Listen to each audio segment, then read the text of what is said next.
Fala, meu povo, fala, pessoal, bom dia, muito bom dia. Gratidão primeiramente a Deus que nos dá a vida, nos dá o ar que respiramos. Estamos aqui para mais um episódio fantástico, com convidados, como sempre, especiais, pessoas que vieram para agregar, para trazer conhecimento, para compartilhar experiências. E sem muita demora, estou aqui para apresentar a vocês um casal fantástico, pessoas exemplares como cidadãos, como cristãos e principalmente também como empreendedores. Estou aqui com Giliane e com Eberton. A Giliane eu conheço tem mais de 20 anos, né, amiga de infância. Tivemos o prazer e a bênção de ser discipulados pelo mesmo mestre, o mesmo mentor, saudosa memória de Edivaldo Cabral, né? Pastor Edivaldo Cabral, nosso eterno tio Cabral. Sim. E estou aqui também com o Eberton, o esposo dela, que tem aí já uns 15 anos que nos conhecemos na época do Senai. Pessoas fantásticas. Bom, eles são engenheiros eletricistas, não é engenheiro elétrico, né? Se disser aqui engenheiro elétrico, ele diz que elétrico é chuveiro, né? Ele solta a gracinha deles. Daqui a pouco eles vão se apresentar. Eles são professores também. Eles ambos foram professores do Senai, né? Trabalhamos ali no Senai praticamente na mesma época. Depois eu me retirei, eles continuaram. Eles também são empreendedores na área de engenharia com foco em energia solar, correto? Estou falando detalhadamente aqui para não errar e não levar um peteleco. E aí eles vão estar se apresentando, eles vão estar aqui respondendo algumas perguntas muito top que estaremos fazendo para eles. E sem muita demora, Gili se apresenta, primeiras damas, correto, Eberton? Gili se apresenta e depois meu amigo Eberton dá o talento aí. Meu nome é Giliane Santos, mas todo mundo me conhece como Gili, né? Então é Gili pra cá, Gili pra lá. Eu sempre digo assim, o importante é me chamar. É isso aí. Chamando a gente vai, a gente vende, né? A gente resolve o problema. Eu tenho 33 anos, a gente vai falar hoje sobre empreender em casal, que é um baita desafio. Esse ano eu e Eberton, a gente faz 15 anos de casados. Olha que bênção. Eu estou mais tempo, a gente tá fazendo essa conta, né? Eu estou mais tempo com Eberton ali de namoro, noivado, casamento, do que sozinha. Então, a boa parte de quem eu sou hoje, acho que a maioria da parte de quem eu sou tem a ver com esse relacionamento. Então, a gente empreende junto desde que a Sonar foi fundada, em 2017. A gente já era casado, né, nesse período, e a gente vem aperfeiçoando e melhorando não só o casamento, mas também os negócios. Perfeito. Fica à vontade, meu amigo. Paz seja convosco. Essa foi a saudação que Jesus Cristo deu aos discípulos no dia que ele encontrou dentro daquele cenáculo fechado. Verdade. Não é isso? E o Cristo ressuscitado. Então a gente sauda dessa forma. Um bom dia, boa tarde, boa noite para todos. Mas como é que é internacional? Nacional, um bom sol. Bom sol. Perfeito. A gente tem uma diversidade aí de saudações. Mas para dizer que a gente está muito satisfeito de estar aqui, Emerson, obrigado pelo convite. Nós vamos tentar compartilhar com todos essa dinâmica que nós vivemos, que é empreender e estar casado e permanecer casado, e esse é o grande desafio que a gente vive. A gente quer agradecer também, trazendo um mimo para você. Olha aí, já logo no início, gente. Aí os próximos convidados já aprendam, né? Então, eu vou deixar a deixa na cor da Sonar, claro. Menino, rapaz. Mas deixa eu perguntar, tem uma barra de ouro aqui dentro também? Rapaz, a barra é dourada. Então barra é dourada. Eu não vou mostrar não, que esse pessoal é muito curioso. Deixa aguardar pro final. Se eu me convencer, aí eu abro e mostro pro pessoal. Combinado. Agradeço também, né, primeiramente sempre a Deus, como falamos no início, eu não abro mão disso. Respeito você que é nosso seguidor, você que nos acompanha, que talvez tenha uma crença diferente, eu não creio em Deus, mas nós que cremos sabemos que somos dependentes dele. Então agradeço a ele por essa oportunidade de ter vocês aqui. É muito difícil a gente conciliar as agendas, né? São muitas responsabilidades. Ainda há pouco, antes de iniciar aqui o nosso bate-papo oficial, estávamos trocando muitas ideias, relembrando muitas coisas bacanas, e uma delas foi falar essa questão de agenda, né? De oportunidade, possibilidade, gestão do tempo e etc. E me sinto honrado de ter vocês dois aqui. Sei que será um momento muito rico, sei que será um momento de aprendizado, principalmente para mim, para estar aqui entendendo, né, como são essas estratégias, como são essas ações. Começando primeiro aqui, né, com a pergunta que diz o seguinte: como surgiu a ideia de empreender juntos na área de energia solar? Vamos lá. A ideia de ter a empresa não foi da gente, né? Nós temos um casal de amigos que a gente admira, que a gente ama muito, que é Carla e André, e eles convidaram a gente para montar essa empresa.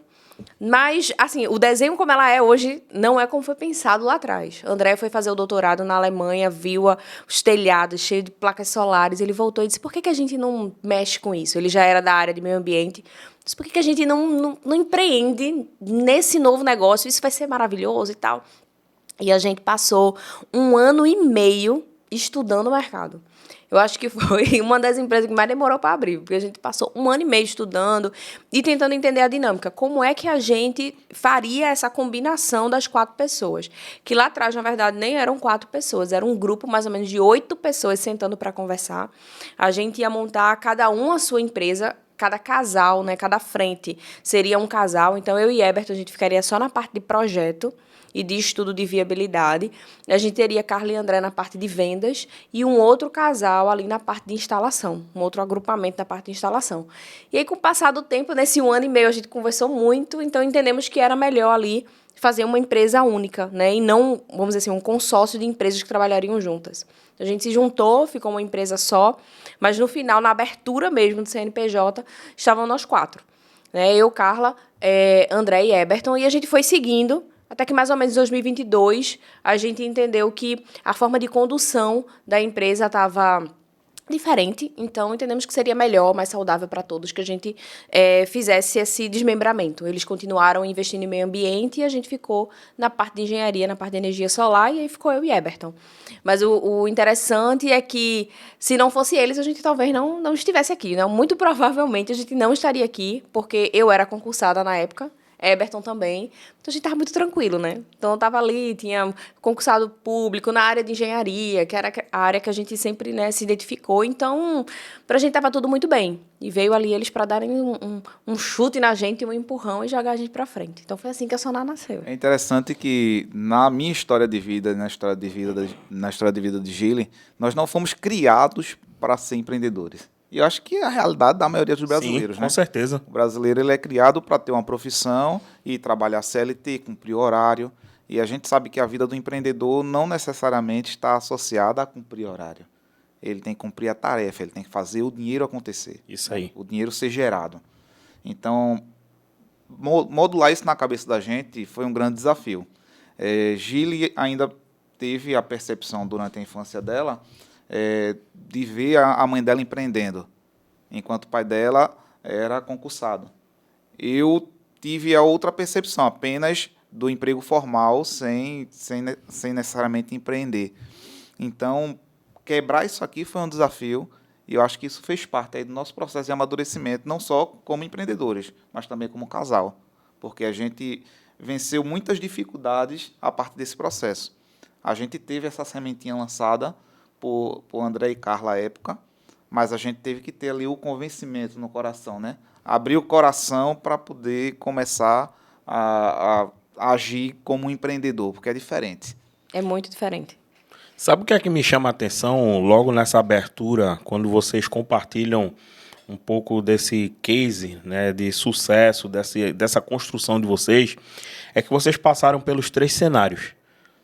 O CLT, o concursado e hoje são empreendedores.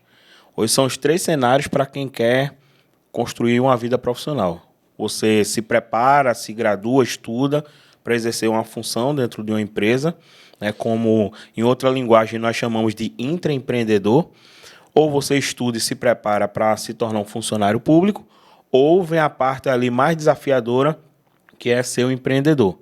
E vocês são pessoas que atravessaram essas 3 fases, né, para chegarem onde estão chegando hoje, onde estão construindo hoje. E um outro ponto, Gili, que você trouxe que é muito interessante. Nós passamos 1 ano e meio estudando e vendo a viabilidade do negócio. E aí vem um detalhe interessante. Se você senta para analisar, a maioria dos empreendedores, eles simplesmente tem a ideia e começa do jeito que está. Mas se está errado, não. O que não pode acontecer, e já falamos isso aqui em outras situações, é você permanecer do jeito que você começa. Porque o que acontece? De acordo com pesquisas, as empresas elas acabam quebrando nos 5 primeiros anos, mais de 60%, né, segundo estudos realizados pelo próprio Sebrae. Por quê? Por falta justamente dessa falta de entendimento do negócio. a falta de buscar o conhecimento adequado para manter o negócio, a falta de interação adequada para que o negócio ele possa sobreviver. Porque o mercado ele é volátil. O mercado ele é muito instável. E não tem aquela... A minha ideia é uma ideia brilhante. Eu lembro quando vocês trouxeram esse projeto de vocês foram uma das primeiras empresas, se não a primeira do Cabo, a começar a trabalhar com isso. Fomos uma das primeiras, sim. Porque não se falava em energia solar como hoje nós vemos, né, as pessoas falando. Então, o que acontece? O desafio era maior ainda. Porque como é que você entra no mercado para trazer uma nova cultura de entendimento, porque a energia solar é mexer com cultura, é mexer com entendimento, em um ambiente onde as pessoas não falam sobre isso, as pessoas têm dúvidas sobre a viabilidade disso e, pior, tem resistência com isso. Sim. E quando a gente começou, é bem o que você falou, né? A gente tinha que educar a pessoa que ia comprar. Porque quem ia comprar não sabia. Porque, geralmente, quando a gente vai vender, né, a gente tenta identificar. Será que essa pessoa já sente a dor ou ela não sente a dor? Se ela não sente, eu vou ter que trazer a percepção de dor para que ela sinta a dor, depois eu mostro a solução e a gente tem o degrau, né, ali da venda. No entanto, a maioria esmagadora lá no começo não sabia que tinha uma dor. Então, o tempo de venda era um tempo muito grande também. Então, até você levantar a dor, fazer a dor doer de verdade, né? Latejar, gerar o desejo, poder mostrar qual é a solução. E a gente falava antes, lá atrás, de um payback de 5 anos. Então, as pessoas no Brasil não têm a cultura de investir, não entendem muito bem o que é payback, acham que 5 anos é um tempo muito longo, mas um payback de 5 anos é um payback bom. Hoje a gente tem paybacks, na maioria dos projetos, de 1 ano e meio.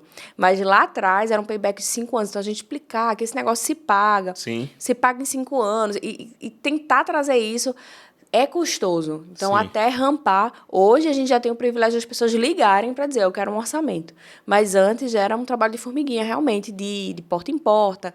Acionar a rede de amigos, né, os familiares, para a gente poder ir apresentando e levando o negócio. Então, até 1 ano e meio, a gente talvez tenha até demorado muito, tá? Mas, para mim e para a Eberton, que a gente não entendia nada de empreendedorismo, foi uma verdadeira escola. Então, cada encontro, 1 ano e meio, a gente estava ali aprendendo, a gente estava abrindo a nossa mente para poder começar a empreender. Então, vamos fazer uma análise aqui, vamos fazer uma fofa, né? Fortalezas, fraquezas, oportunidades.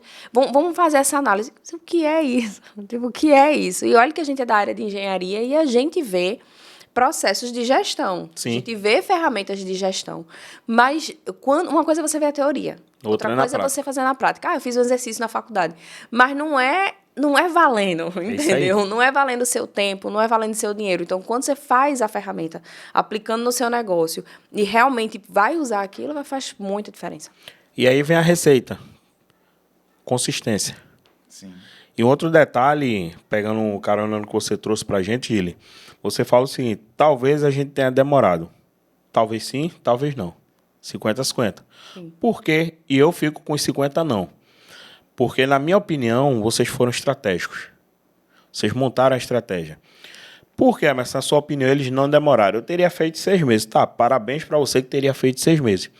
Mas só que, quando eu enxergo como estratégia, é porque era uma área diferente, vocês não tinham experiência, não tinham as habilidades necessárias. E para você conseguir desenvolver o básico disso, você precisa de tempo. E não é pouco tempo. Então, na minha opinião, vocês foram estratégicos. E a maior e a melhor resposta para isso é o tempo que a empresa tem. Hoje, 8 anos, né, isso, Gili? 8 anos, né, de empresa no mercado. O quanto que ela tem escalado.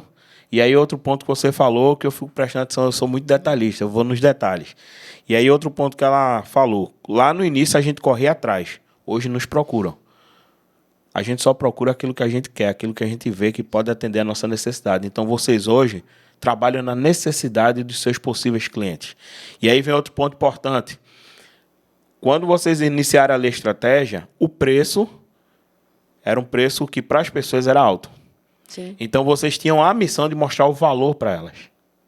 De mostrar a importância delas investirem aquela quantia e enxergar o tempo de retorno, que é o payback, em cima daquele capital investido. Então, assim, eu imagino demais que para vocês realmente foi muito desafiador. porque não tenho familiaridade na área da engenharia, na questão dos estudos.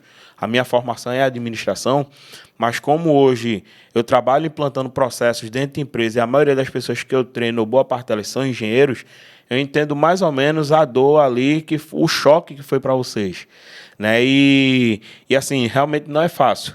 Mas para quem quer, para quem acredita, para quem corre atrás, repito, consistência é uma das melhores atitudes, habilidades que podem ser aplicadas para fazer a coisa dar certo.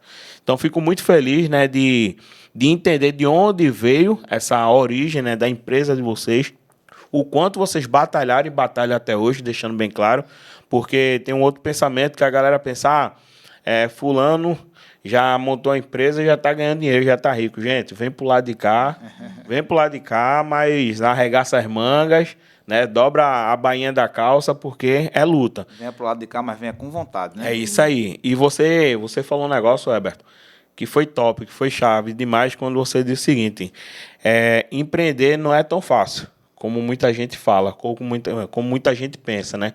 Então, para quem às vezes vê uma empresa, para quem vê um negócio rodando, aquilo ali é tranquilo. Não é, cara.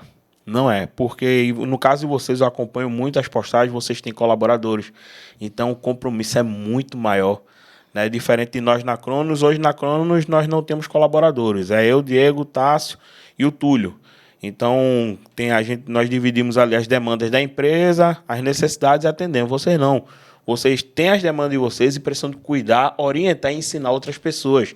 Aí vem pessoas, colaboradores, aí vem clientes, vem o mercado e começa ali todo um cenário, toda uma situação que precisa ter atenção. Vocês precisam dedicar atenção, precisam dedicar ação para fazer a coisa acontecer. Então, parabéns por essa construção. E a segunda pergunta aqui é o seguinte: qual foi o principal propósito ou dor de mercado que vocês queriam resolver quando fundaram a empresa? Sei que vocês pensaram ali na estratégia da energia solar, mas como foi que vocês enxergaram isso como uma dor no mercado e agiram estrategicamente para fazer essa proposta de negócio? A percepção de dor no mercado, na realidade, como o Gili falou no início, até para a gente mesmo era difícil enxergar a dor, porque a gente estava acostumado com um modelo de consumo de energia. Sim. Que é aquele modelo do cliente cativo, que tem a concessionária, que fornece energia e todo mês vai chegar o boletozinho pronto para você pagar. Então, quando o André ele chegou com a ideia, a gente teve primeiro que quebrar na nossa mente e entender o porquê que aquilo era viável. E depois trazer isso para o cliente num processo altamente educacional. Como o Gil disse, a venda durava muito tempo. E eu percebo essa dificuldade, e já eu chego na resposta. Fica tranquilo. Eu percebo essa dificuldade porque a gente tem muitos produtos mirabolantes aí no mercado surgindo. A gente teve muita fraude com esquema de pirâmide. Então, quando você chega com uma proposta muito boa para o cliente, pode soar para ele inicialmente como uma possibilidade de fraude. Sim. Então, a gente tinha a dificuldade de educar e de convencer de que energia solar era uma coisa séria. Sim. Aí, com a garantia dos produtos, no caso da gente tinha essa dificuldade no início. O tempo de existência da empresa não falava a favor, porque as pessoas gostam de trabalhar com empresas consolidadas. Então, a gente tinha essa dificuldade no processo educacional. Então, uma vez que a gente percebeu essa dor da conta de energia, a gente assimilou, a gente aprendeu sobre o assunto, a gente começou a levar para o cliente que não percebia a necessidade que ele tinha. E aí a gente tentava levar como oportunidade. Oportunidade de quê? Oportunidade de criar um bolsão e poder fazer uma viagem. Então, se eu deixo de pagar paguei a minha parcela do sistema de energia solar, sobrou R$100 por mês, porque eu consegui uma parcela abaixo da minha conta. Junta esses R$100, 12 meses é R$1.200, tu faz o quê no final do ano, nas tuas férias, com R$1.200? Então, a gente usou muito essa estratégia de tentar tornar real a economia para o cliente, para mostrar a ele que ele pagar a conta de luz com aquela recorrência todo mês, estando exposto ao aumento da conta de energia, né, ao aumento da tarifa, tentar mostrar que aquilo para ele era uma dor. Uma coisa que ele não tinha essa percepção. E assim, para a gente também não era óbvio lá atrás. Sim. A energia solar, assim, o trabalhar com energia solar. Porque eu e Eberton, a gente foi professor de escola técnica, depois Eberton passou no concurso da Eletrobras e foi trabalhar na parte de operação de subestação. Então, ele começou a se especializar na operação e depois na manutenção dessas subestações. Aí, eu passo no concurso também para a Eletrobras e vou trabalhar na parte de manutenção de subestação e linha de transmissão. Então, às vezes o pessoal fala assim, nossa, mas engenheiro resolve tudo, né? Resolve esse problema aqui para mim, de física, ou então resolve esse problema aqui da minha empresa na parte de comandos elétricos. A gente não tem todo o leque 100% aberto. É feito, você faz medicina. A pessoa que faz medicina, depois ela vai se especializar em uma área. Mesma coisa, engenharia. Engenharia é um leque muito grande. Administração é um leque muito grande. Então, a gente teve que primeiro entender, beleza, a gente trabalha com grandes potências, né, com grandes blocos, a gente chama com grandes blocos de energia. A gente precisa agora entender dos pequenos blocos de energia, dessa geração que ela acontece, a gente chama de GD, a geração distribuída. Eu tenho pequenos blocos de energia espalhados por uma cidade, pelo estado. E antes a gente estava acostumado a trabalhar com grandes potências, com tensões, com tensões mais altas, grandes volumes de corrente elétrica. Não, agora a gente vai trabalhar com coisinha menor. Tá, peraí, deixa eu entender como é que é esse negócio. Então, a gente também teve que se convencer. Então, acho que nesse momento a gente se convenceu, entendeu o que era. Agora, peraí. Tem um lema também que a gente leva na Sonar. A gente não quer que as pessoas vivam economizando energia. A gente quer que você use energia de uma forma consciente e de uma forma sustentável. Como assim? Porque energia é poder econômico, né? Você vai medir o crescimento econômico do país também pelo crescimento no consumo energético. Então, é usar a energia de um jeito inteligente. Então, veja, eu quero chegar na minha casa, é o que eu sempre digo, assim, eu quero chegar na minha casa, tomar um banho morno, né, para relaxar, mas eu quero dormir no ar-condicionado. E com edredom. Eu quero dormir com quarto frio. Então, a energia solar, ela proporciona isso. Sim. Ela proporciona, se a gente for olhar o residencial, proporciona conforto, é você escolher. A gente veio para cá, mas eu deixei o robô limpando minha casa. E eu não estou nem um pouco preocupada com o consumo de energia do robô. Então, hoje, por exemplo, e aí a gente pegou esse gancho do meu pai e da minha mãe, eles têm máquina para quase tudo na casa deles, né? Então, tem máquina de lavar prato, o forno é elétrico, aí agora comprou um negócio que massageia o pé. Ar-condicionado na sala. Na sala. Então, veja, você pode ter conforto. Eu vou abrir mão do meu conforto e apagar todas as luzes e ficar no calor por causa do medo da conta? Não, de jeito nenhum. Eu quero o conforto que a energia me proporciona. A gente está aqui para viver o melhor dessa terra. E eu não vou abrir mão de viver o melhor da terra com medo da conta. Então, eu prefiro ter uma previsibilidade de fatura. Quando eu coloco energia solar, eu passo a ter previsibilidade. Então, acho que essa é uma dor latente do público, o empresário, ele quer reduzir custo e ter previsibilidade. Sim. Nada melhor. Ele quer a vitrine dele bem acesa, claro, para vender. Veja o produto para ele vender. Sim, verdade. Porque o consumidor, ele passa mais tempo na loja que tem ar-condicionado do que na loja quente. Então, ele vai ficar encantado pela vitrine que está bem acesa, a luz correta, né? Determinando ali também a questão do ponto de luminescência. Então, enfim, já é outra área da engenharia. Mas, podem assim, ficar à vontade, porque eu estou aprendendo tanta coisa aqui, você tem noção. Então, aí, o empresário, olhando pro residencial, eu vejo muita questão do conforto, sim, da previsibilidade também de caixa, mas principalmente do conforto, do pai não estar preocupado. Deixa o menino, desliga o ar-condicionado do quarto do menino. Não, o menino vai brincar, ele vai estudar no ar-condicionado, e isso é maravilhoso, né? Até porque a gente viveu essa realidade, né? Sim. A gente que cresceu ali por volta dos anos 2000, vocês mais do que eu são mais novos, mas a gente percebeu ali no período do apagão, que a gente começou a ter variação no custo da energia, a necessidade de apaga a luz, desliga a televisão, está muito tempo ligado. Verdade. Então a gente viveu. Desliga esse videogame. Verdade. Né? Então eu não quero viver isso. Eu quero viver no conforto. E o que eu puder tendo. E a eletricidade, hoje a gente tem uma pluralidade de eletrodomésticos, de máquinas que conseguem ajudar a gente no dia a dia. Uma máquina que lava a louça, uma máquina que vai estar limpando a casa para você ali o piso. Mais para frente, eu já estava vendo, viu, Eberton? Anote aí no seu caderno. Uma máquina que já passa a roupa e entrega dobrada. Né? A máquina de lavar a roupa. Veja quantas facilidades a gente tem. Então, para o residencial, eu acho que a questão de ter um ambiente cômodo, uma casa confortável, que vai lhe receber bem, eu acho que é uma dor. Principalmente depois da pandemia, que as pessoas passaram a olhar muito para dentro de casa.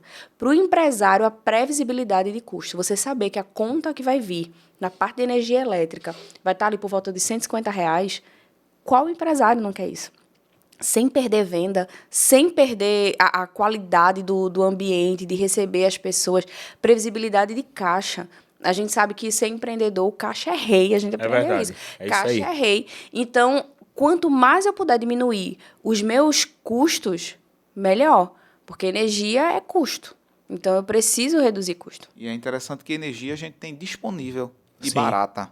Eu fiz um cálculo, preciso até atualizar esse cálculo, acho que uns 2 anos atrás, fazendo a projeção do custo de um sistema de energia solar, apontando aí o tempo estimado para a vida útil dele, que seria de 25 a 30 anos, aí eu calculei em cima de 25, e diluir o preço, o custo de implantação desse sistema pelo tempo. Cada quilowatt-hora saiu a menos de 15 centavos. Hoje, a Neoenergia, que é a nossa concessionária local, a gente está pagando R$1 no quilowatt-hora. Então, você trocar uma conta de R$1 por quilowatt-hora para 15 centavos por quilowatt-hora, um sistema que é seu.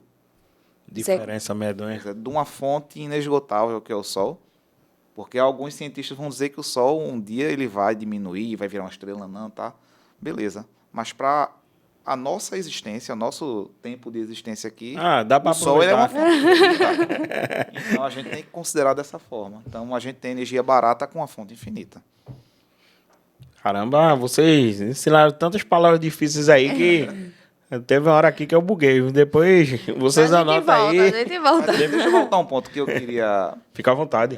Destacar, que é o seguinte. Quando a gente entrou no mercado, em 2017, a regulamentação de sistemas conectados à rede, Sim. que é o sistema predominante, é o tipo de sistema predominante que a gente trabalha, né, que é o on-grid, era de 2012, com uma revisão em 2015. Então, tinha 5 anos de resolução e tinha pouquíssimas empresas. E pouquíssimos fornecedores aqui, pouquíssimos distribuidores de equipamento. Distribuidores e pouquíssima variedade de equipamento também, né? Pouquíssimos fabricantes. Sim. E pouco conhecimento no mercado.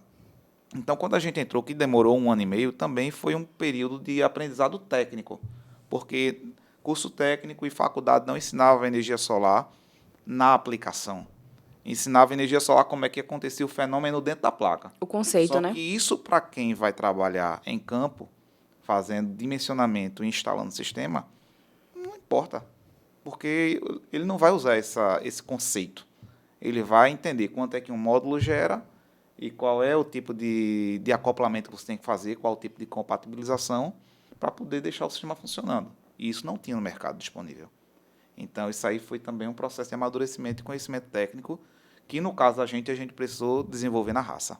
Mas antes de você puxar a próxima pergunta, nessa questão da dor ainda, quando a gente fala do negócio, né, do pequeno e médio, o pequeno e médio negócio, se a gente for comparar a conta de energia com a folha de pagamento, por vezes o empresário paga mais em energia do que em folha de pagamento. Vamos pegar uma loja simples que ela funciona de manhã até o fim da tarde, ela tem aí 2 ar-condicionados, mas ela é uma vitrine de loja, né? Tem aquele entra e sai, geralmente a porta fica mais aberta. Então, tem esse entra e sai. Você tem 2 funcionários. No máximo, às vezes, é o empresário e mais alguém, né? Isso, verdade. Então, se for nesse desenho do empresário e mais alguém, a conta de luz, muito provavelmente, ela vai chegar no valor da folha. Muito provavelmente. Quando a gente vai aí para um médio, com certeza. A gente tem contas de energia, por exemplo, contas de energia de frigorífico e de mercado. E olha que no frigorífico eu preciso de o quê? De pelo menos um caixa, um balconista e um repositor. Verdade. Eu vou ter ali 3 pessoas, vamos dizer, um frigorífico pequeno. Mas essa conta passa ali dos R$4.000, passa dos R$5.000. Quando eu vou aumentando esse frigorífico, eu preciso de uma câmara fria, essa conta de energia chega facilmente a mais de R$10.000. Então, você vê como a energia elétrica afeta o custo de operação do negócio. Então, em alguns casos, ele chega a empatar ou até passar da folha de pagamento. Caramba, interessante. São detalhes que muitas vezes, realmente, como vocês trouxeram muito bem explicado, quem está ali na linha de frente não para analisar isso. E aí a gente volta a bater na mente do empreendedor, porque o empreendedor ele está focado ali em faturar. Ele está focado em fazer a roda girar, fazer o negócio acontecer. E esses são detalhes que são técnicos, são minuciosos, que precisa de alguém com expertise, né? E aí eu volto a bater na tecla novamente lá atrás. Se vocês não tivessem dedicado 1 ano e meio para iniciar esse aprendizado de vocês, eu digo a vocês sem medo, talvez até a empresa não tivesse hoje no mercado. Sim. E por que tu fala isso? Mas eu falo porque... hoje, com a Cronos, nós atendemos muito focado em indústria, né, empresas grandes, mas eu também faço atendimento pelo Sebrae. Então, eu atendo muito os microempreendedores. Nós temos, já abrindo um parêntese aqui, o CEMEG, e Gili vai ser uma das nossas palestrantes esse ano, né? E o nosso público nesse evento ele é muito também empreendedores, microempreendedores, né, empresas de médio porte. E quando você, às vezes, para conversar com esses profissionais, com essas pessoas, você vê que eles são experts em várias áreas, né, de atuação ali da empresa, mas outras que também precisam de uma atenção, precisam ali de um direcionamento, eles não têm tanto conhecimento. E é justamente aí que, às vezes, aumenta o custo da empresa, é justamente aí que ele perde dinheiro ou deixa de melhorar o faturamento e acaba perdendo clientes em algumas situações. E aí, quando vocês vêm com um direcionamento como esse, com uma pauta como essa, para conversar, para explicar e mostrar para ele que onde é que está a dor, né, onde é que está ali a perda, cara, isso é massa demais. Isso é muito top. Então, eu consigo entender aqui, resumir o seguinte... E vocês não são apenas experts na questão de vender o projeto, né, de vender a ideia de vocês, o serviço de vocês, mas vocês se tornaram expert também, que é o que o mercado precisa, em mostrar, ensinar e sanar a dor do cliente. Que esse é o verdadeiro conceito base, um dos do que é empreendedorismo. É atender a dor de quem está do outro lado, quem vai ser o teu consumidor ou de quem vai ser o teu cliente. A próxima pergunta aqui ela é interessante. E acredito que ela vai trazer, vocês vão conseguir trazer aí algumas diretrizes e alguns gatilhos interessantes para a galera que está assistindo, porque acaba se tornando problema, não é um problema, mas acaba se tornando problema agravante, que é o quê? A pergunta é o seguinte: como é trabalhar juntos como marido e mulher? Quais são os maiores desafios e vantagens dessa parceria? E aí, durante a minha jornada como consultor do Sebrae, eu já vi e vivenciei diversas situações. Casais que se separaram por conta do negócio. Não foi porque ele me traiu, ela me traiu, o amor acabou, não. Foi por causa do negócio. Já vi situações como essa. Já vi situações de casais terem sucesso, né, graças a Deus, assim como vocês vêm construindo esse sucesso. E já vi situações de casais, para não se separar, ter que sair um dos dois de dentro do negócio. E outras situações talvez existam, mas essas 3 para mim são marcantes. Os que dão certo, os que não dão certo nem como casal, nem como empreendedor, e os que, para dar certo como casal, precisam um se retirar do negócio para dar certo como empreendedor. Esse último eu chamo de prudente. Interessante. Mas vamos faz sentido. Não, e eu concordo com você, eu já captei a mensagem. Daí a experiência de vocês, compartilha com a gente como é isso. Vamos lá. A gente começou a empreender junto. Certo. Mas, naquele primeiro momento, nenhum dos 4 sócios, né, lá atrás, nenhum dos 4 sócios era 100% a empresa. Então, a gente encaixava. Até porque eu e Eberton, a gente ainda estava na faculdade. Sim. Eberton se formou primeiro em matemática, depois foi fazer engenharia. E aí, na época que ele estava do meio para o final da faculdade, foi mais ou menos na hora que eu cheguei na faculdade. A gente mais ou menos assim... Terminado de concluir. Em 2016, a gente começou Isso. a empresa em 2017, mas durante a conversa eu ainda estava... ainda estava na faculdade. Então, tinha um pé na faculdade, a gente ainda trabalhava, né, lembrando, a gente ainda era concursado, e tinha o nascimento da empresa. Então, a gente fazia as coisas acontecerem à noite, né, ali madrugada. A gente era mais novo, né, então o mais novo estica um pouquinho mais no horário. E também nos finais de semana e feriados. Então, esse era... E aí foi puxado. Depois chegou um momento que eu disse assim, Eberton, não dá pra mim, e eu acho que a Sonar tá exigindo... A gente trata a Sonar assim como uma pessoa, né? É uma pessoa jurídica. Sim. Então, eu disse assim, a Sonar tá exigindo mais de mim, então, inclusive, eu acho que pra gente ir pra um próximo passo, pra empresa crescer, eu preciso estar lá. Então, essa foi a primeira decisão que a gente teve que tomar em família nessa questão da empresa. Então, o que é que a gente vai fazer? E aí, doeu. Doeu muito. Doeu muito. Então, vamos ler, vamos estudar. Na época, a gente estava lendo muito o Gustavo Cerbasi, e estava assistindo umas aulas dele e tudo mais. E uma instrução dele na questão financeira foi que quem sai de um emprego para empreender, ele precisa ter pelo menos 2 anos de custo fixo guardado. E a gente disse, e aí? Porque, assim, também entenda na evolução financeira da gente, né? Sim. A gente vem de famílias ok, né? Eu nunca passei necessidade. Mas, assim, na linguagem geral, uma família pobre, mas que não era uma família... Miserável. Não, mas... Classe média, estabilizada, conseguia pagar as contas e oferecer o mínimo que atendesse às necessidades. Isso. Eu não vivia no cinema, mas eu brincava, eu me divertia, eu tinha brinquedo, eu tinha videogame. Então, assim, eu tive uma infância muito tranquila, muito maravilhosa. Quando a gente vai... A minha foi na rua. Brincando, né? Chutando bola. Quando a gente casou, a gente teve essa experiência ali do começo do casamento que não é fácil. Sim. Né? Então, a gente tinha ali o dinheiro contado. As contas estavam pagas, mas o dinheiro da gente ali era aquele dinheiro bem regrado a ponto de eu saber. Durante a semana, eu tenho R$5 na minha carteira. Isso em 2010. Como se fosse o quê hoje? R$20, sei lá. Tinha R$5 na minha carteira na época, que era o que eu tinha que passar a semana. Mas eu tinha a feira feita, as contas pagas, a roupa ali, o material de limpeza, mantinha a casa da gente e a parcela do apartamento paga também, né? Que estava pagando ali. Ok. Aí, quando a gente sai desse momento e agora a gente entra no concurso público, primeiro o Eberton e depois eu, a gente tem um ganho financeiro muito grande, porque a gente estava acostumado aqui, né? Sim. E aí... Mas teve o sobremodo que a gente fez também. Ah, sim. Só para contextualizar essa questão do sobrar R$5, não é problema. Sim. Você com tudo pago, sobrar R$5. O que não pode é estar devendo. O que não pode estar devendo. Mas também dói um pouco, porque durante... Isso aí é um conselho para quem vai casar, para quem pretende casar. Durante o período do namoro, do noivado, a gente costuma gastar muito dinheiro. Muito dinheiro. E quando a gente se propõe a casar, a gente começa a investir o dinheiro no casamento. E depois, quando casa, tem as contas para pagar que a gente não tinha. Então, o dinheiro fica curto. Aí a nossa percepção de riqueza diminui. Sim.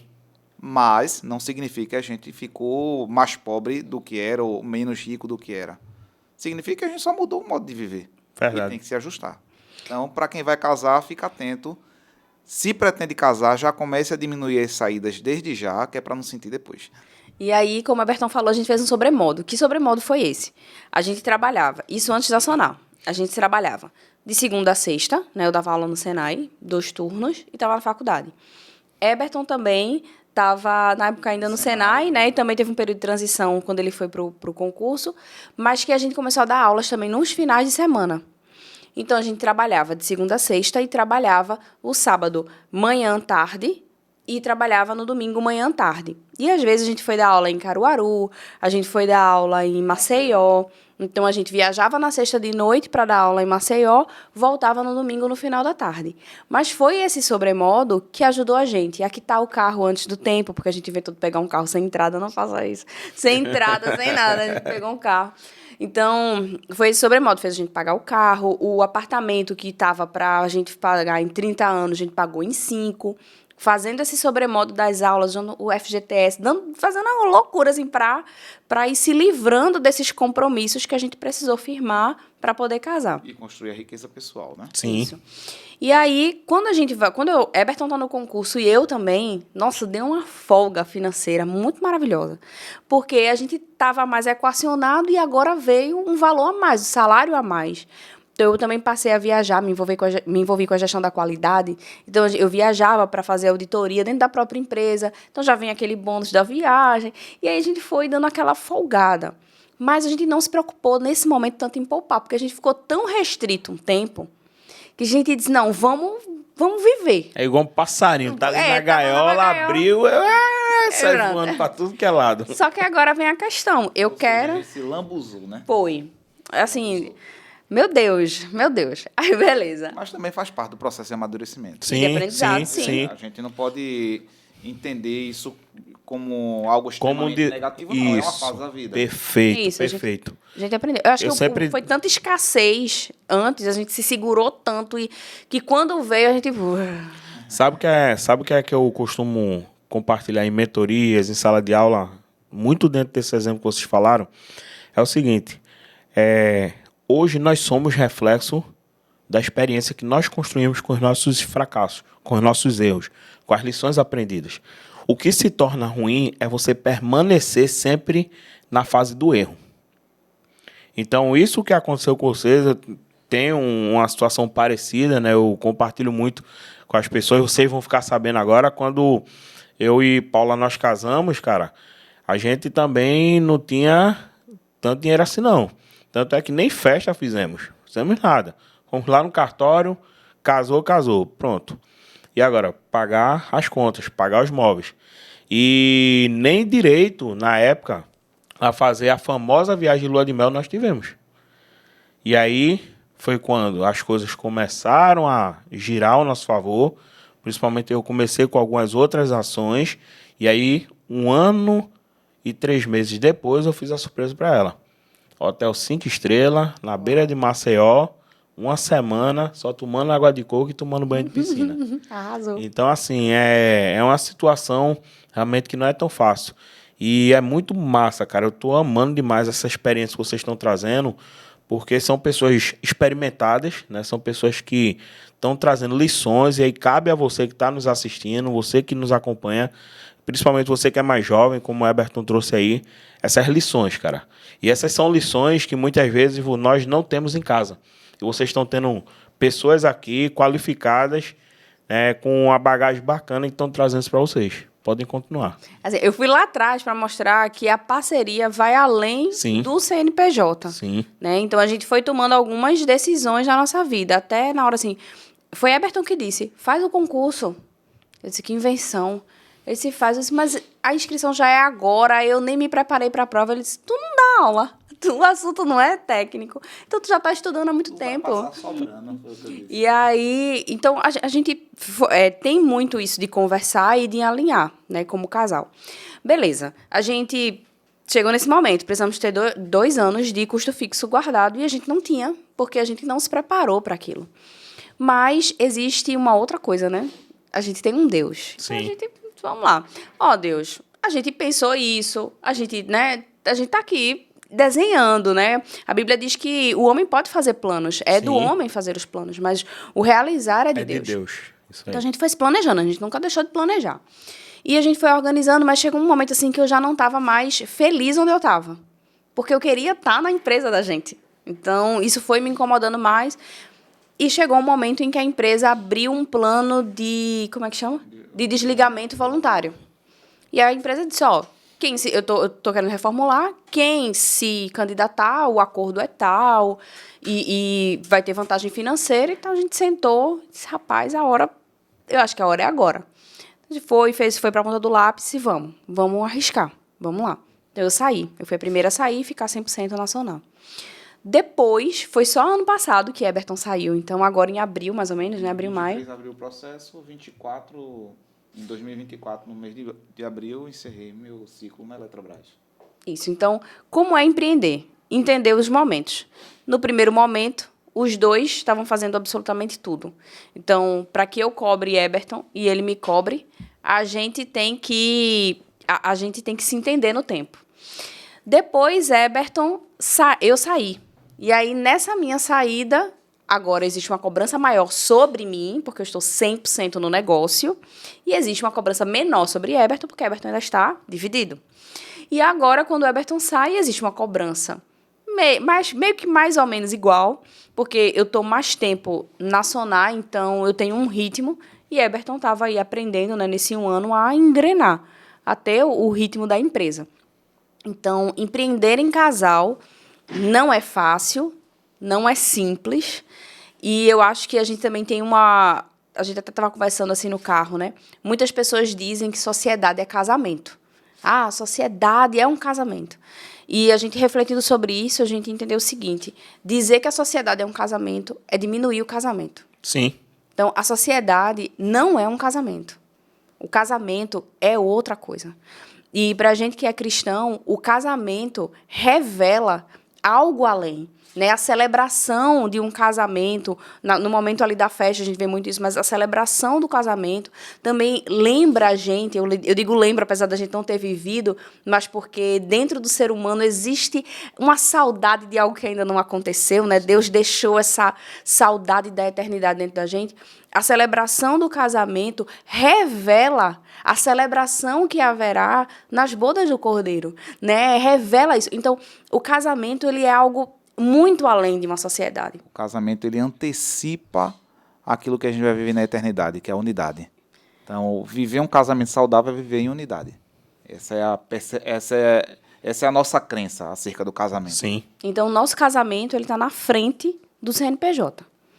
Então, se naquele momento, se em algum momento de cobrança, eu preciso fazer uma cobrança para Eberton e talvez eu vá ferir ele como meu marido, apesar que hoje a gente trabalha muito isso, assim, ó, trabalhando, e eu, dentro da Sonar, eu acabo, em alguns momentos, exercendo uma posição acima de Eberton, tem que ter muito tato, né, muito Sim. jeito, mas a gente precisa entender que o nosso casamento está acima da sociedade. E por isso que Eberton falou, foi prudente o casal que resolveu encerrar a sociedade, ou um ir para um lado e outro para o outro, mas não encerrar o casamento.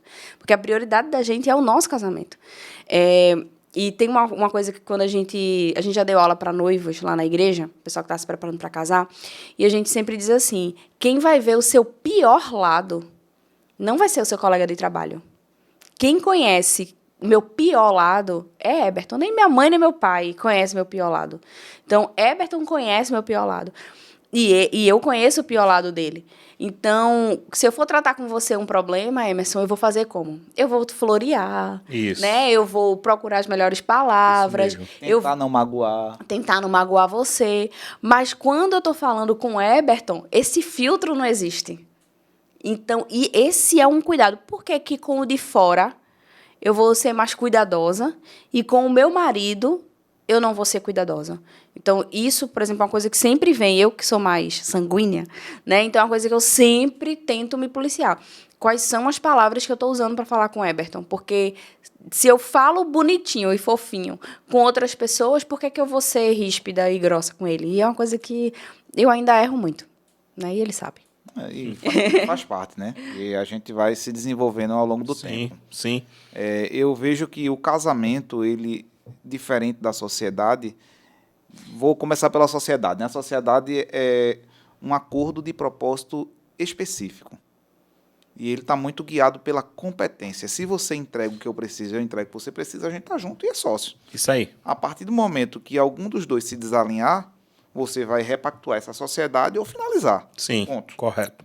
Casamento é um acordo de propósito de vida, não é de propósito específico. Então, você assinou lá aquele papel, colocou a aliança no dedo e disse sim para o até que a morte o separe, e até que a morte o separe. Eu lembro o nosso pastor falar de um homem que era muito grosseiro e a mulher reclamava que ele não dizia a ela que amava, né? Pastor, ele não diz para mim que me ama, aquela coisa toda. Aí o pastor foi conversar com o rapaz. Rapaz, sua esposa está aqui reclamando que você não elogia ela, não diz a ela que a ama. Ele disse, pastor, eu sou um homem de palavra. No altar eu disse que amava ela e continuo amando, vou continuar amando, ponto. Não precisa estar repetindo, não. Mas fora a brincadeira, mas é isso, cara. Se você diz que é sim e acabou. É sim, acabou. E a gente tem que trabalhar para que essa manutenção do sim permaneça. Então, a gente diferencia casamento e sociedade, e eu acho que esse é o grande desafio, né? Saber os momentos em que você está tratando como sócio e tratando como cônjuge. Isso.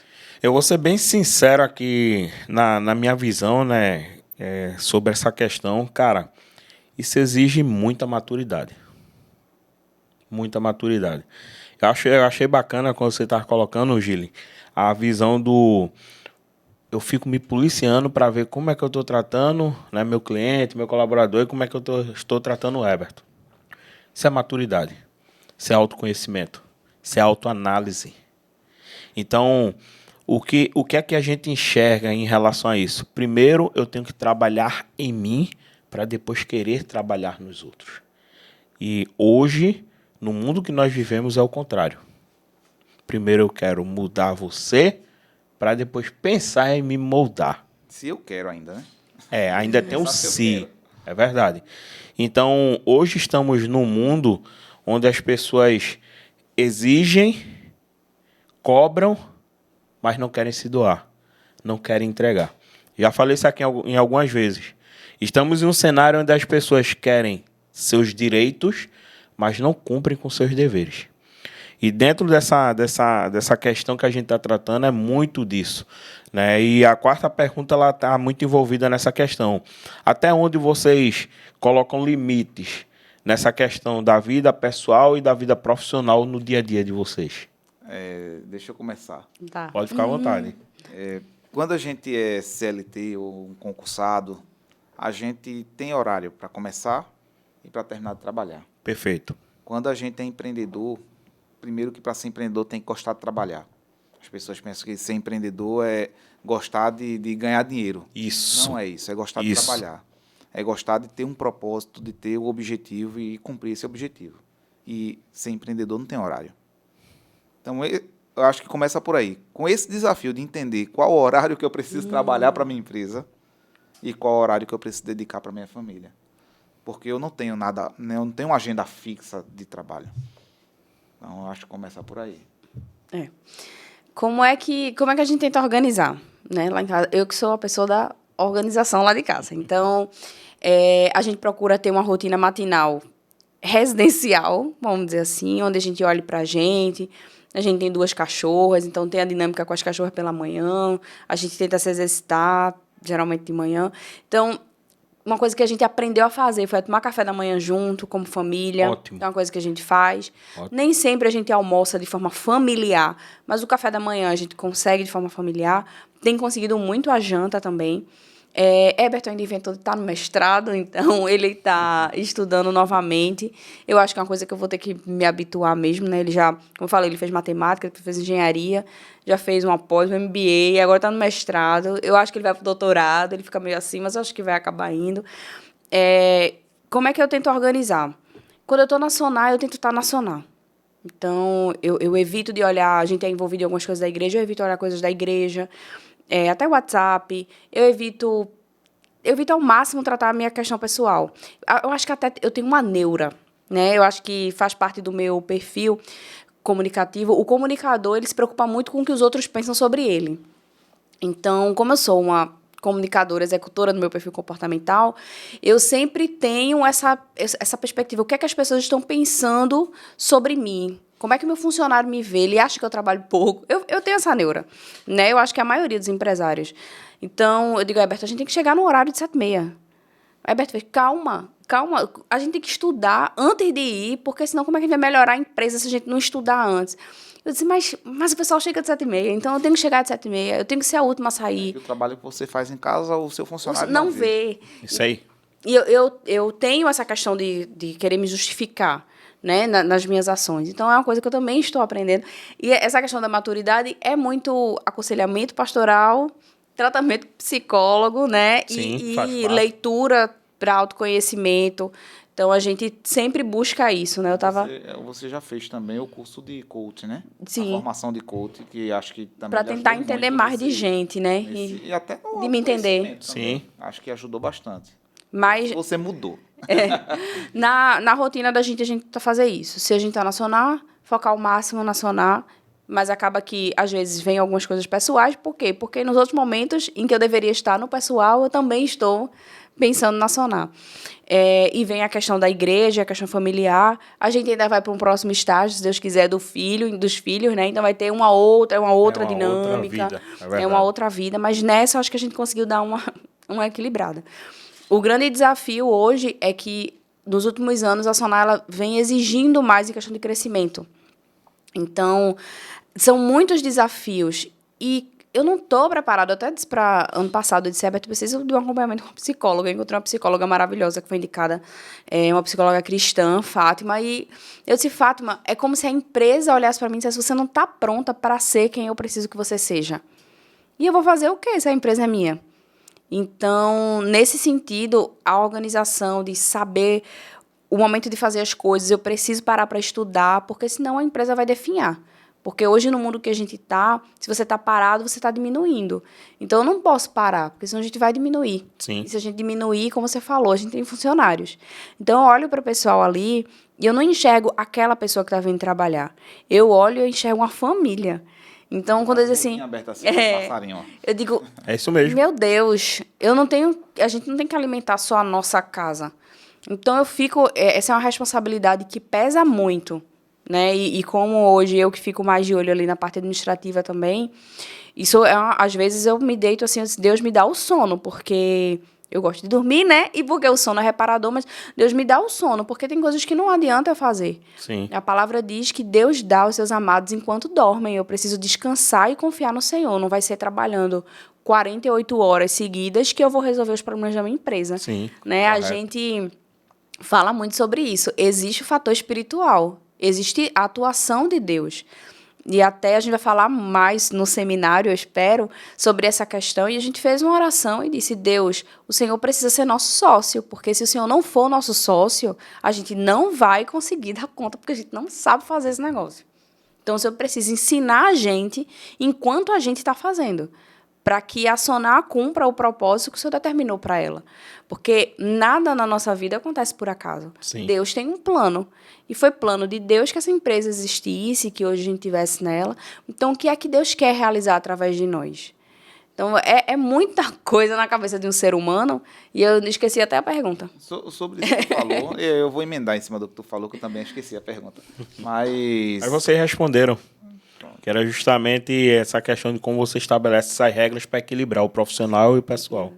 Mas sobre essa questão de ele clamar para Deus ser nosso sócio e confiar. Sim. De fato, porque eu tive algumas situações em que eu não tinha estômago para tratar de determinados assuntos e eu pedi ajuda de Deus. Eu disse, Deus, vem cá. Intercede aqui comigo nesse momento. Eu preciso da tua força, do teu apoio aqui para eu tratar esse assunto. E esses assuntos foram tratados com a leveza que eu não esperava.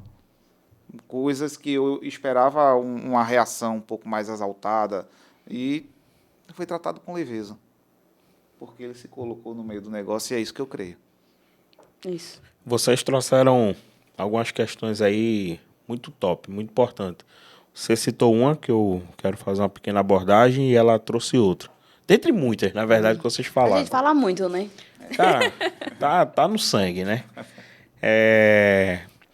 O caso que você falou, Roberto, que é uma ilusão que se cria. Eu trabalho muito porque eu sou CLT.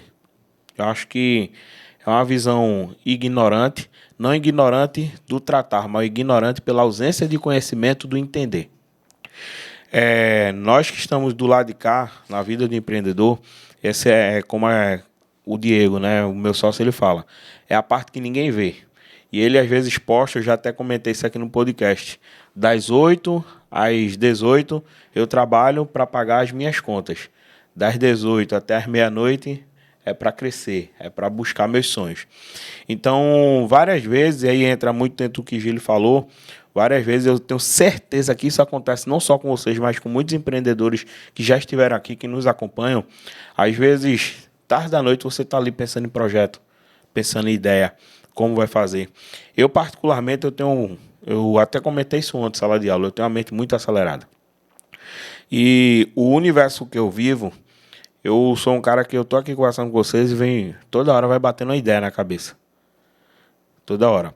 E eu lembro quando, acho que até a gente falou isso aqui no início da nossa conversa, antes da gravação. Um dos mentores, uma das pessoas que passa direcionamento para mim, ele disse o seguinte, não adianta você querer puxar muito projeto, porque no final das contas tu não vai fazer nada, ou vai ter as coisas pela metade. A gente falou isso aqui. Né? Então, quando a gente fala dessa questão do equilíbrio da vida pessoal com a vida profissional, ela não é tão fácil para nós. Eu lembro um episódio que aconteceu comigo, e aí compartilhando um pouco também da experiência. Eu ainda não estava nessa missão de consultoria, não estava com o CNPJ, nada. Eu estava só muito focado em trabalhos. E na época eu estava atendendo 2 escolas técnicas, estava trabalhando para a empresa, dava treinamento, enfim. Estava naquele movimento sempre. E sempre ali, muito corrido e tal. E Paula, ela sempre me apoia muito, sempre está ali junto. E ela não é de cobrar. Ela é de ficar na dela e tal. E aí teve um dia que eu tenho 4 cães altamente periculosos. 4 pinches. Aí uma mora comigo e 3 mora com minha mãe.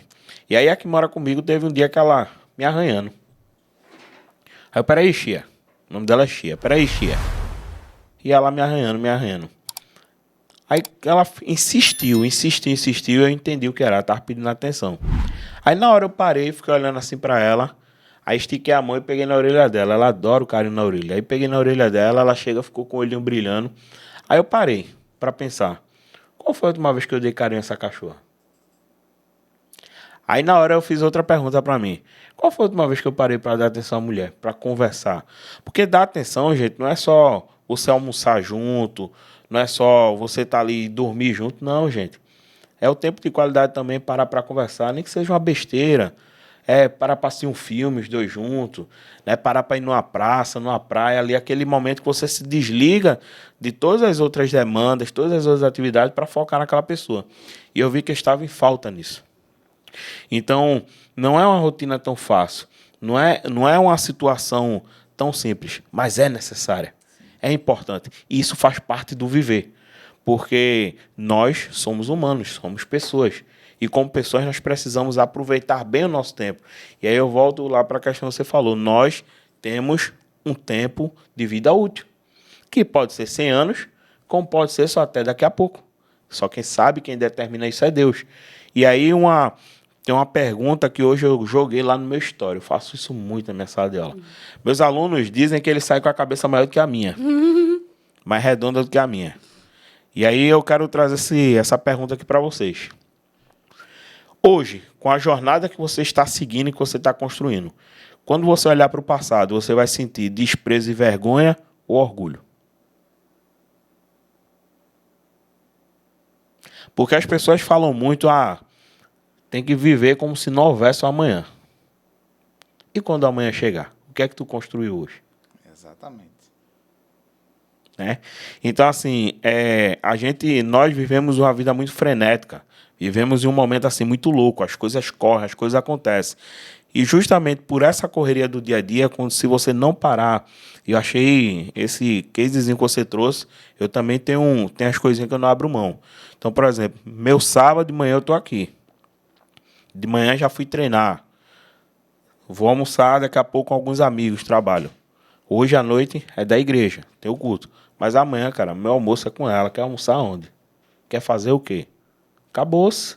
Entendeu? Nos sábados que eu tenho mais folga, quer ir para onde? Sábado passado, surpreendi ela, acordei ela e disse, cinema hoje, viu? Ela olhou para mim, sério? Disse, com certeza, quer assistir o quê? Então, assim, cara, é você saber criar uma rotina para quê? Para construir o teu legado profissional e também cuidar da tua vida pessoal. Porque, no final das contas, o que ficam são histórias.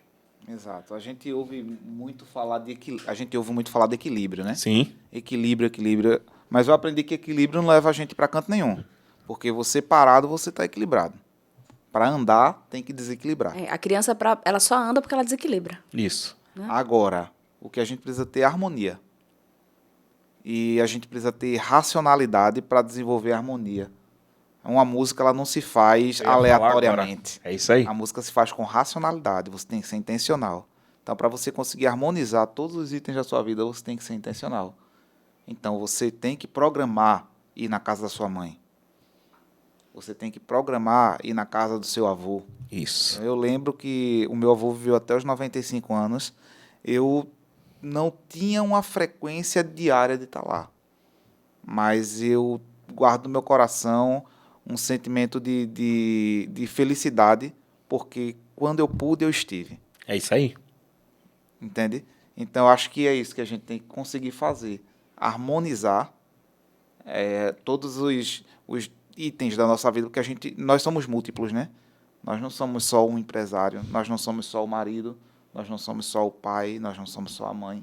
Nós somos múltiplos. A gente tem múltipla função e tem que conseguir harmonizar para dar conta de tudo. Você falou outro negócio aí top, velho. Eu quero compartilhar isso com o pessoal, para você ver como é que minha cabeça funciona. Vocês vão falando, vai funcionando aqui. Tem coisas que não é a quantidade, mas é a intensidade. Eu não vou tantas vezes na casa do meu avô, na casa da minha mãe. Mas quando eu vou, eu tenho qualidade da minha ida. Sim. E quantas vezes a gente já ouviu... Porque uma das vezes que a gente foi na casa do avô de Eberton, a gente fez uma gravação. Sim. A família cantando o hino da harpa. Então, quantas vezes a gente já parou para dar play na gravação e olhar a foto daquele dia, né? Então, são essas coisas que vão marcando a gente. Sim. Uma coisa muito interessante é que na vida a gente precisa ter algumas estacas. Eu estava conversando com o Alberto sobre isso, assim. A gente vê muitas pessoas instáveis hoje porque elas não ficam estacas para aprender. Imagina que sua vida é uma barraca. Você precisa fincar estacas para que a barraca, né, tenha o mínimo ali de cobertura. Mas aí a pessoa não tem uma estaca da família, a pessoa não tem uma estaca do trabalho ou do propósito dela de vida, ela não tem uma estaca de fé. Então, qualquer evento que dá, você bambeia e você se perde. Então, quantas pessoas estão hoje, né, em depressão, estão ansiosas? Por quê? Porque não tem estacas firmadas. Existem algumas coisas na vida que você tem que ter muito definido. Você tem que bater ali e dizer, esse aqui é um princípio meu e eu não tiro. Um princípio nosso com relação a essa harmonia é bater a agenda. Então, a gente bate a agenda. Eberton tem a agenda dele, eu tenho a minha agenda, a gente senta e a gente alinha. Então, quando a gente está num lugar, a gente procura estar naquele lugar e viver aquilo que a gente tem para viver. E uma outra estaca, que todo dia a gente bate, quando faz o nosso devocional ali, todo dia, é a nossa fé. Então, a fé nos sustenta. A fé nos sustenta muito, porque empreender é acreditar nas coisas que não se veem. É isso aí. Empreender é você olhar assim, cara, eu vou criar esse produto que vai bombar e vai dar super certo, e você vê acontecendo.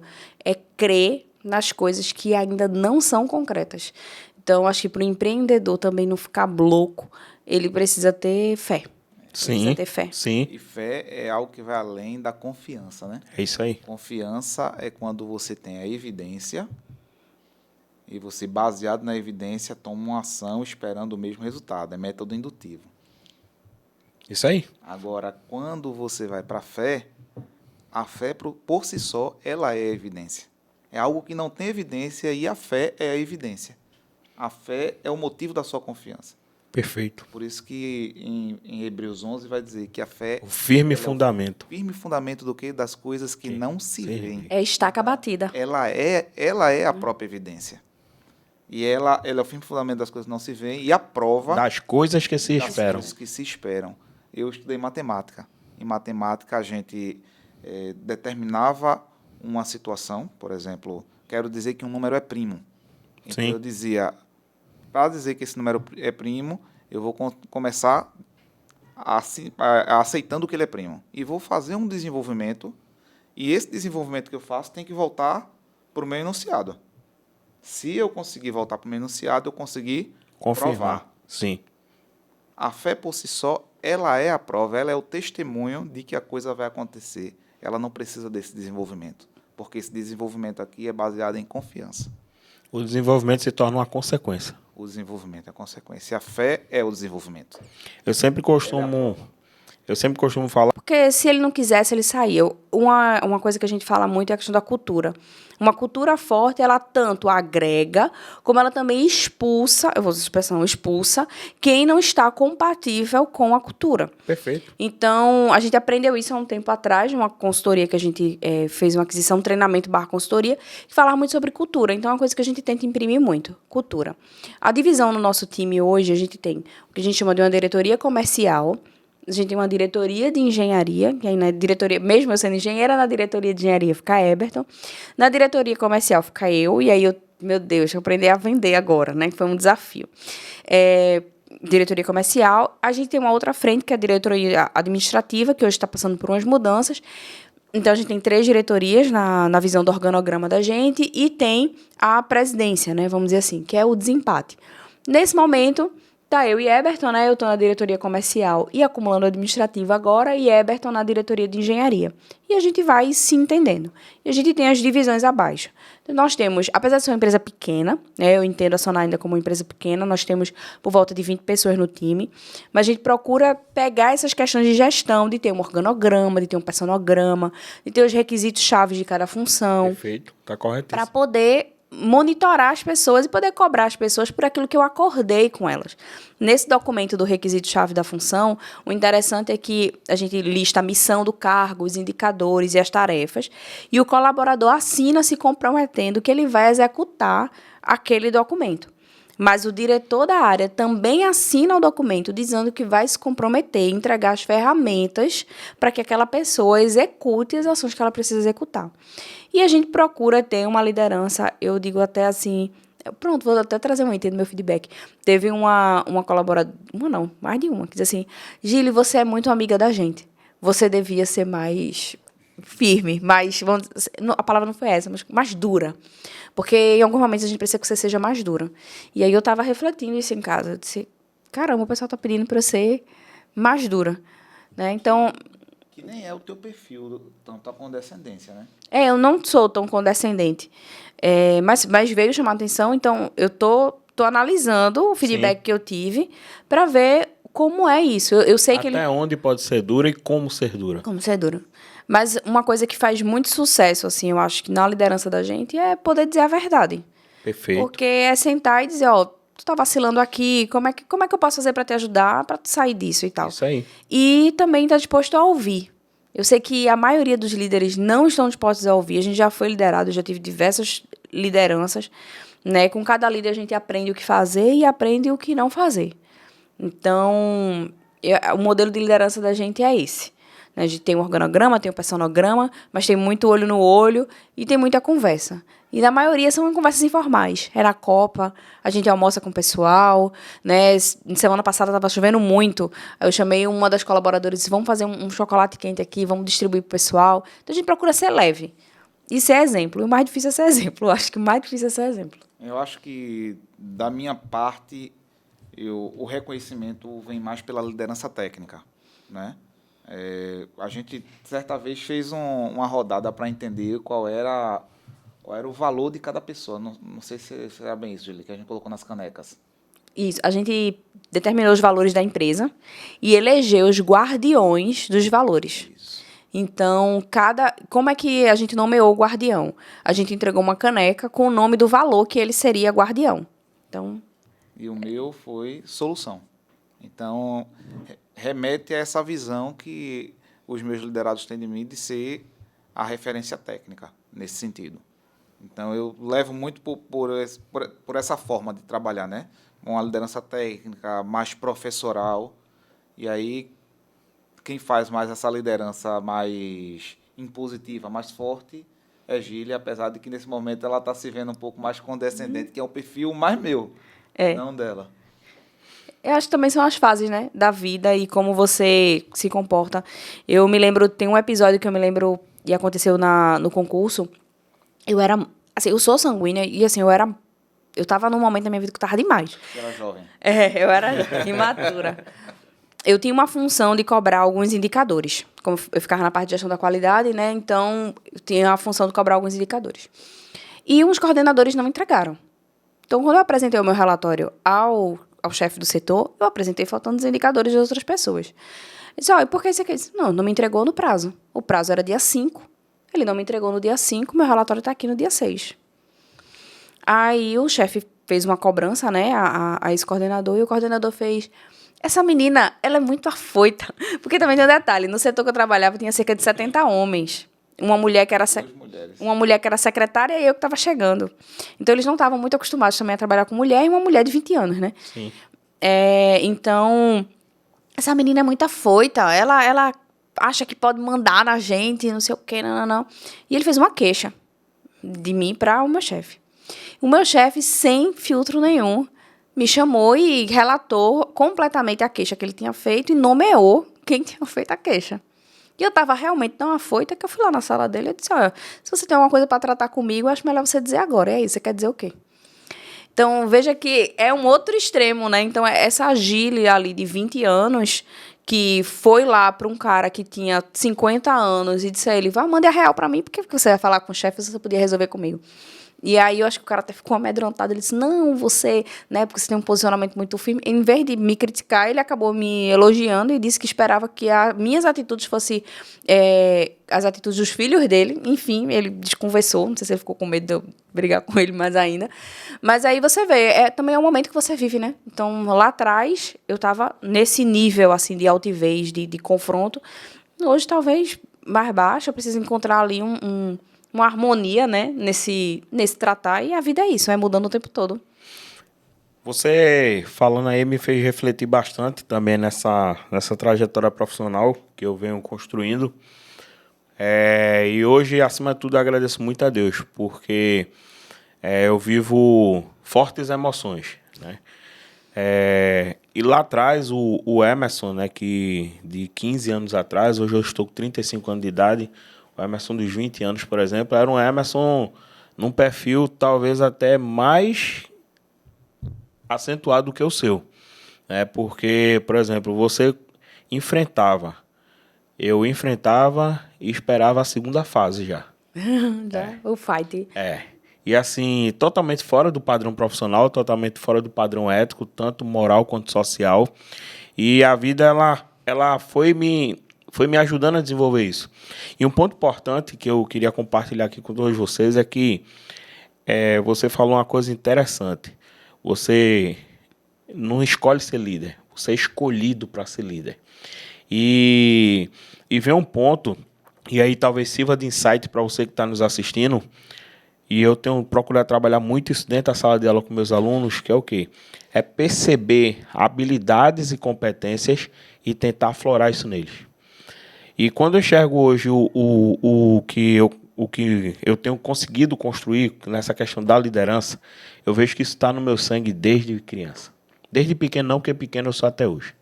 Mas desde criança. Todos os grupos que eu participava, geralmente eu era o líder. Ou o segundo em comando. Seja a antiga que nós chamávamos antigamente Feira de Ciências, eu era o líder do grupo. Apresentações da escola, eu era o líder, o segundo em comando do grupo. E teve uma fase da minha vida que eu parei para entender aquilo ali. E hoje, justamente dentro dessa jornada de trabalho que eu venho executando, aí vem os pontos que você veio citando, né? É você começar a se moldar para conseguir ajudar as outras pessoas a mudar. E um ponto, Gili, dentro do que você falou, e aqui é uma consideração minha, talvez a opinião da tua colaboradora, da pessoa da tua equipe, de você precisa ser mais dura, talvez não seja necessariamente o que você precisa ser. Mas talvez seja algo que ela estava acostumada em outras situações. Sim. Ou em outras vivências. Porque quem somos nós? Nós somos um resultado de muitas experiências. Sim. Então, muitas vezes ela carregou aquilo ali, aquele exemplo, aquela situação, e hoje, por ela ver um modelo transformado ou diferente ou evoluído de Gili, assusta, incomoda. E aí diz, não, ela não era assim. Ou não tem que ser assim. Tem que ser assado. Então, qual é a grande sacada aqui? É você mostrar valor, ou onde você agrega o valor com o novo perfil que você está trazendo. Para que as pessoas entendam o porquê daquela atuação. E aí, quando você traz outro exemplo fantástico, quando você diz, eu tive vivência de vários modelos de gestores e de líderes, cara, eu vivo isso constantemente. Seja a nível de diretoria, que é o nível que hoje geralmente nós tratamos dentro das indústrias, o nível de gerência, ou no nível intermediário ali de um líder de produção, de um supervisor. Cara, é notável a quantidade de pessoas que assumem cargos de responsabilidade de gestão, mas não estão preparados ou não foram preparados para ser líderes. E aí você falou um outro ponto lá atrás, que eu traduzo como o seguinte: os 3 P's que geram resultado, ou os 2 P mais S que geram resultado, que é processo, produto e pessoas, ou processo, serviço e pessoas que geram resultado. Então, se você não tem pessoas ali na frente com a habilidade de conseguir conduzir, motivar, direcionar, ensinar as pessoas, tu não tem resultado. E digo mais, desses 3 pilares, o mais importante são as pessoas. Porque são as pessoas que desenvolvem os processos, são as pessoas que criam o produto ou fazem o serviço para gerar resultado. Então, o gestor hoje que não entende de pessoas, ele não agrega valor e não gera resultado. E eu digo isso sem medo, sem demagogia algum. Esse é um dos maiores problemas que nós temos dentro das organizações. São pessoas que literalmente sentam em cima de um cargo, literalmente sentam em cima de uma responsabilidade, porque eu sou o supervisor. Não, você não é supervisor, você está supervisor. Porque eu sou o gerente, Não, você não está. Você não é, você está coordenador, você está gerente. E qual é a tua missão principal? Conduzir as pessoas, treinar as pessoas, incentivar as pessoas, motivar as pessoas. E quando a gente entra dentro desse aspecto que é tão amplo, quando a gente fala de pessoas, quando a gente fala de liderança, é um dos campos de especialidade que eu atuo, aí vem o seguinte: quem são as pessoas da tua equipe? Tem muito líder, tem muito gestor, pseudo-líder, que não conhece as pessoas do seu time. E quando eu falo de conhecer, eu não estou dizendo de saber quantos cachorros tem dentro de casa, quando é que a pessoa fez a feira ou comprou outro botijão de gás. Eu estou falando realmente de conhecer a pessoa. Quais são as perspectivas que ela tem? O que é que ela imagina? O que é que ela busca? Quais são os objetivos dela com a empresa ou com ela mesma? Como é que a gente pode conciliar a visão dessa pessoa com a visão da empresa? Como é que a gente pode traduzir, juntar tudo isso e traduzir ou transformar em um resultado comum para todos? Essa pessoa aprende melhor como? É isso aí. Vendo, estudando sozinha. Como é que eu faço? Ela é uma pessoa mais visual, ela é uma pessoa mais sinestésica. Como é que ela se comporta? Ela fala muito, ela fala pouco? Como é que ela gosta de ser reconhecida? Isso aí. E aí entra no estudo mais profundo de Herzberg, né? A questão de análise de motivação e etc, etc. Mas é necessário. E quando você pega aí essa tonelada de gestores que tem aí dentro das empresas, dentro das organizações, desde a menor a uma multinacional, você vê que, infelizmente, nós temos gestores despreparados para tratar com pessoas. Essa é a grande verdade. Você trouxe um caso, eu tenho diversos exemplos, né, de diversas situações. Você também tem diversas situações que se a gente parasse aqui para compartilhar, esquece o podcast. Seria minissérie Se Liga Gestor. E cada episódio, uma história de cada episódio, e coloca aí para mais de 20 temporadas. Então, que você que está nos assistindo, você que exerce o cargo de gestor, de empreendedor, não esqueça, você trabalha com pessoas. Pessoas cuidam de pessoas. Pessoas que são bem cuidadas desenvolvem bons processos. Sim. Processos bem desenvolvidos geram bons serviços ou bons produtos, que no final das contas trazem resultados. E o resultado é bom para todo mundo. É bom para a sobrevivência da empresa, para o crescimento do próprio profissional e, claro, está lá no indicadorzinho do gestor como positivo. Então, fica aí a dica para vocês que nos acompanham. Próxima pergunta. Como vocês enxergam o crescimento do mercado de energia solar no Brasil e quais as principais oportunidades e ameaças? Você falou lá no início do SWOT e tal, vamos testar vocês agora. Vamos ver se a gente aprendeu, né? Depois de 8 anos. Energia solar ela vem mudando muito, né? Sim. É um mercado novo. Veja que a gente tem, Eberton falou, a primeira norma veio em 2012. Antes disso, a gente teve a implantação da energia solar com luz para todos, no primeiro governo Lula, mas não foi algo trazido na abertura de mercado, mas para poder levar energia solar, levar energia elétrica para povos mais distantes, então utilizou a energia solar lá atrás. No entanto, como todo mercado novo, ele oscila, né? Ele vai entender, o mercado vai se acomodando, assim, né? Vai entendendo em que cadeira que ele está sentado. As oportunidades que eu vejo, a gente já começou a trabalhar com ela, são os sistemas de energia solar por assinatura. Então, é uma coisa que a gente já está investindo e também está instruindo outros investidores a fazerem. Então, a gente criou essa inteligência de mercado, a gente testou primeiro, né, com os nossos próprios recursos, porque uma coisa que a gente preza muito é não colocar ninguém em furada. Então, se alguém vai entrar em furada, sou eu primeiro. Então, eu testo o modelo do negócio primeiro comigo. Então, o primeiro sistema que a gente instalou foi na casa da mãe de Eberton, para a gente poder testar isso mesmo, funciona, como é que é.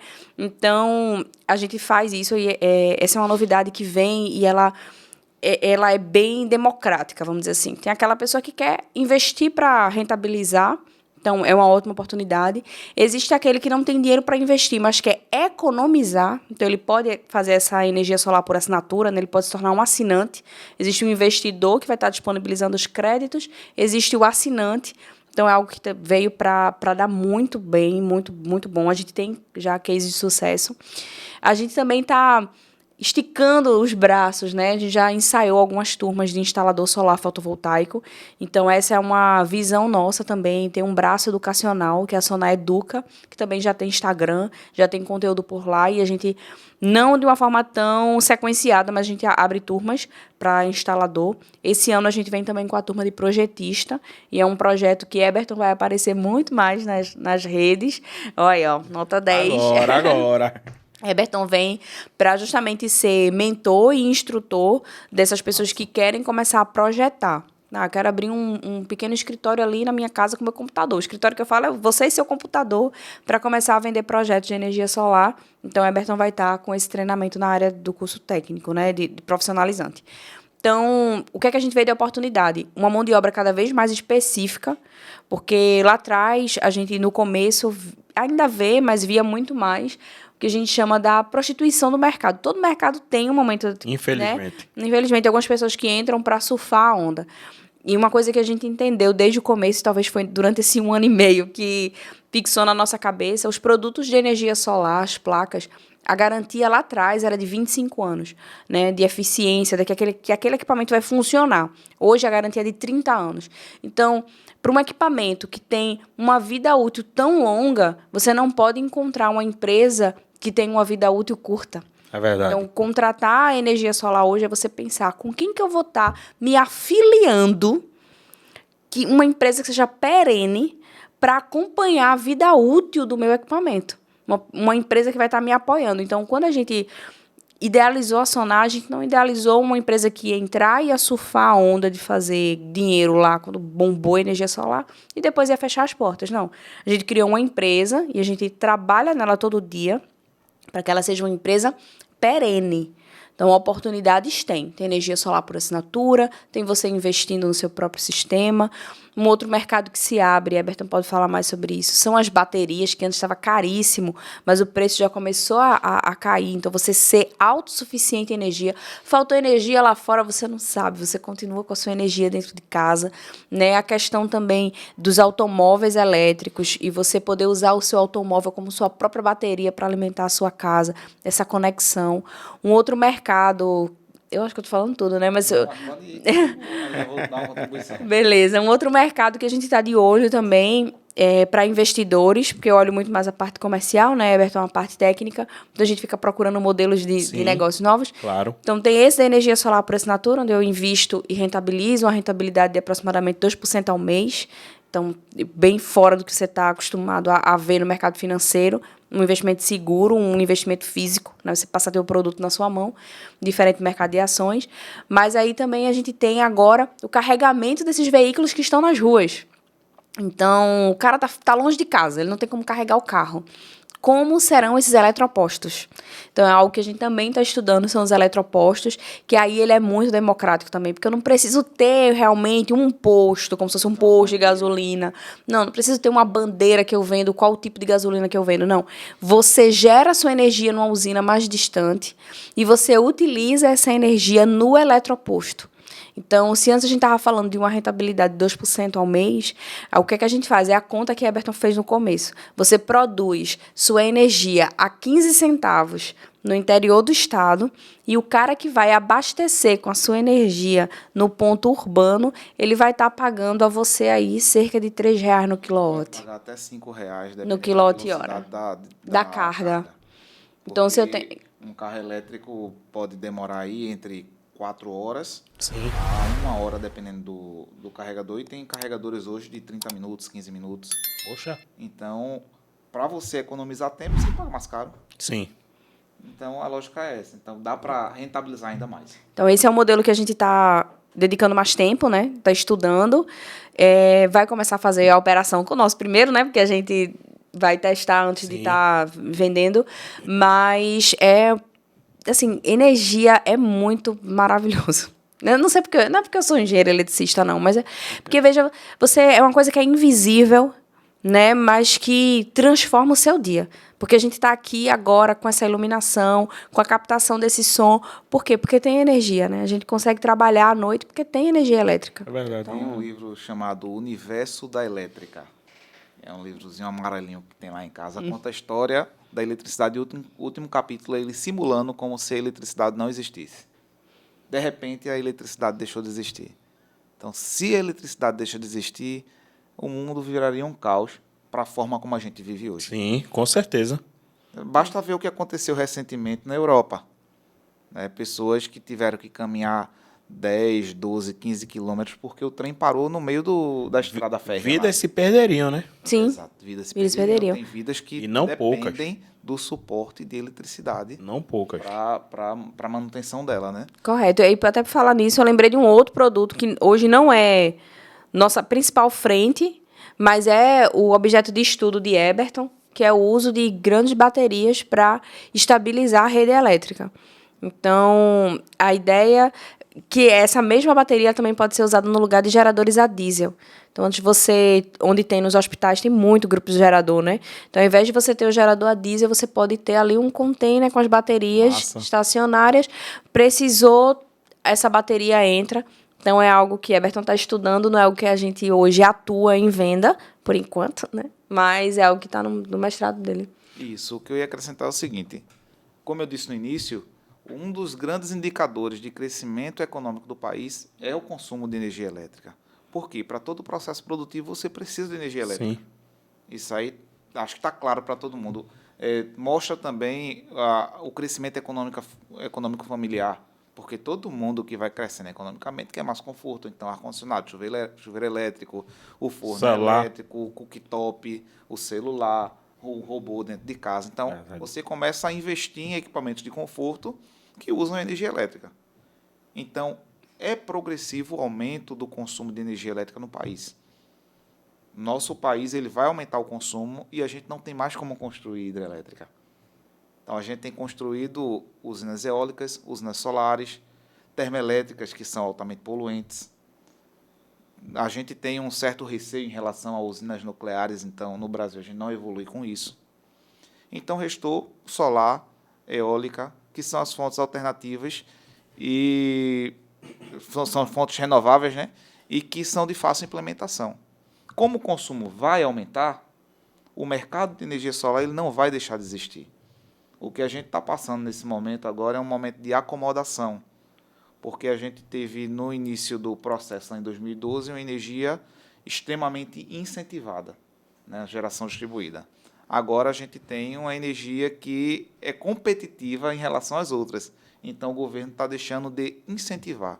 Mas ainda assim ela é viável e ela é barata, e o que torna ela viável.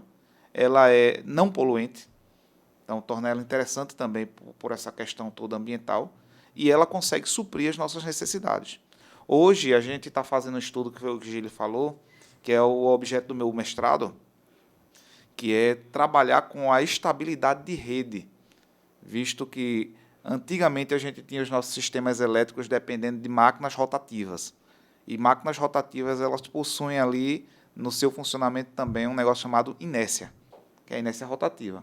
Então você tem um balanço na rede, ela não vai conseguir automaticamente injetar mais potência ativa na entrada da máquina para ter na saída. Mas a inércia rotativa da máquina faz com que a energia cinética, a energia de rotação, possa virar energia potencial para ser entregue na rede. Então, a máquina diminui a velocidade para continuar entregando aquela energia que a rede necessita. Quando a gente passa para essas energias que são conectadas à rede através de conversores eletrônicos, que é energia solar, energia eólica, a gente perde a inércia de rede. Então, a nossa inércia percentual está diminuindo porque a gente não está mais investindo em hidrelétricas e termoelétricas.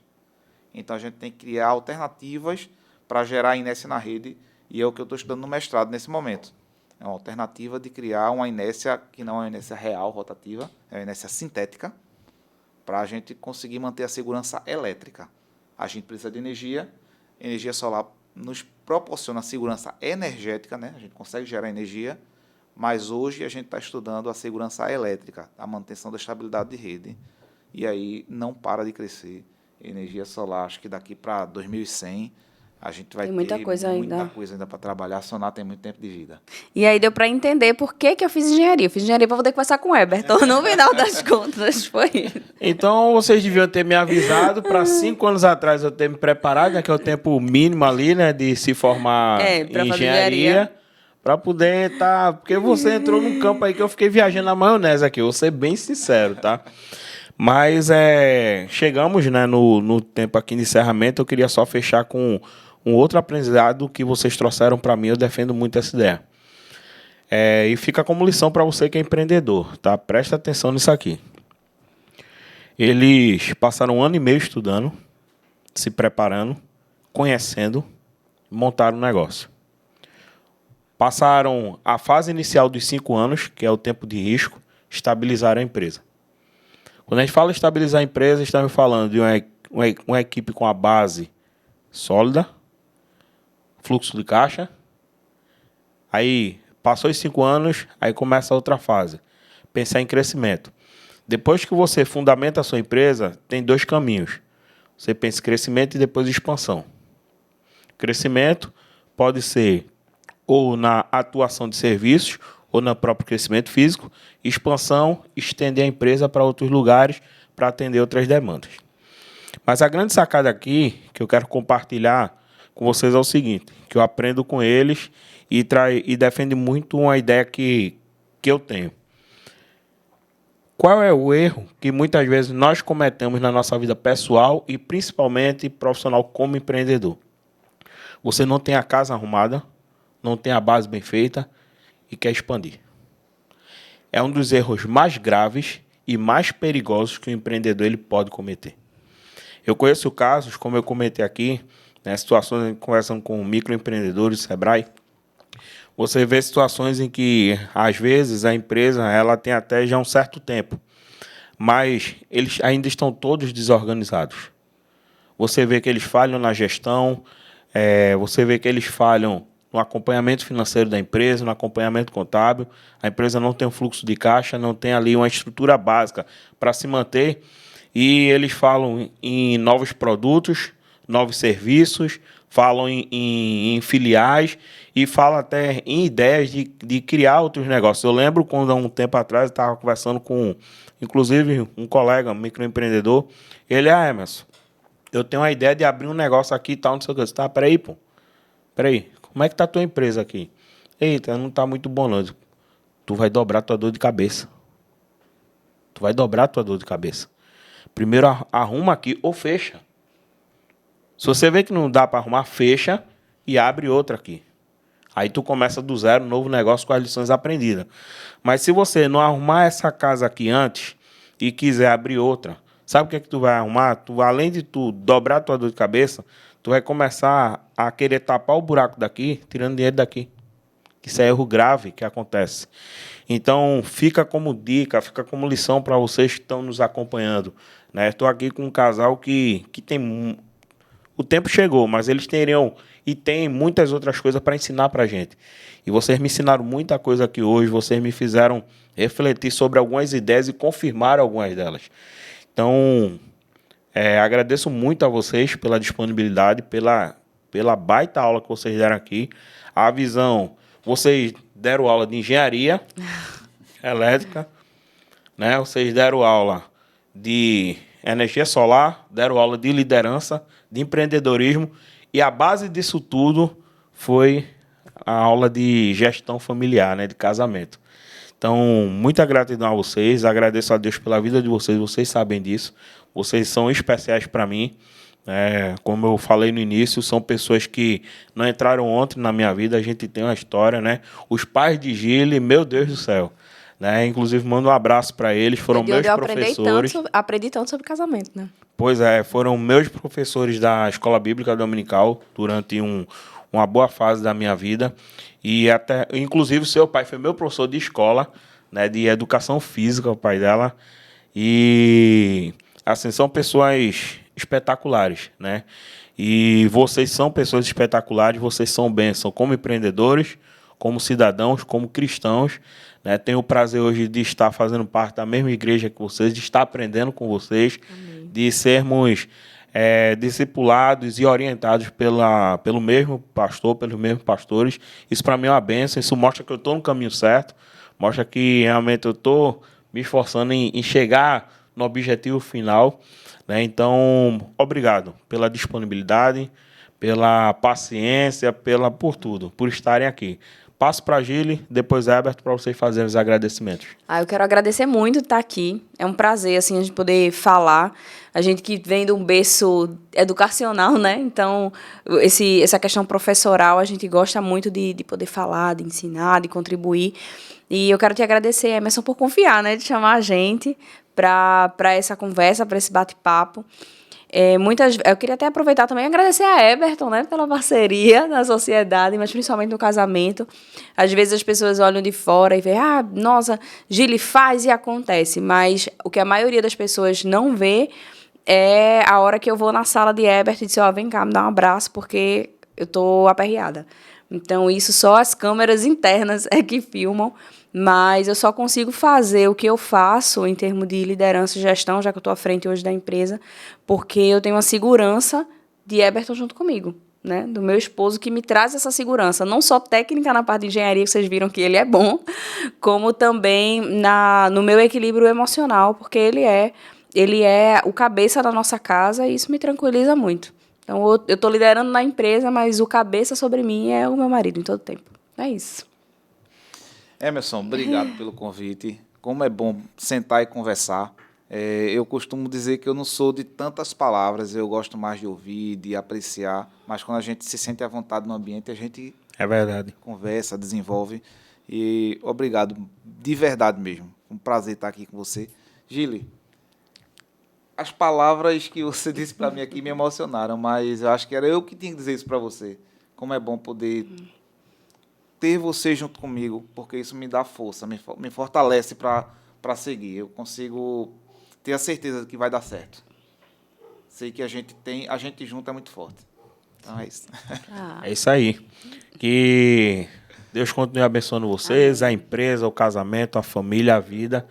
Né? Que Deus nos dê a oportunidade de continuar crescendo naquilo que Ele tem nos permitido alcançar, aquilo que Ele tem nos permitido viver.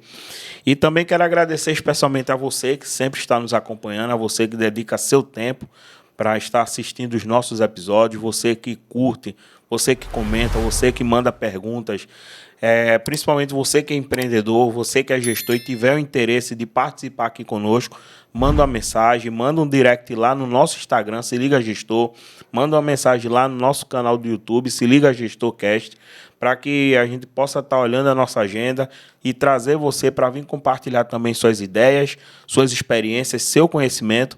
Esse aqui é um podcast que é focado e foi criado especialmente para você que é gestor, você que é empreendedor, onde nós aprendemos, onde nós compartilhamos o que sabemos, onde todo mundo consegue crescer. Então, fica com Deus, que Deus continue abençoando você que nos assiste, a sua família. Tamo junto e até a próxima. Se liga, gestor. Valeu!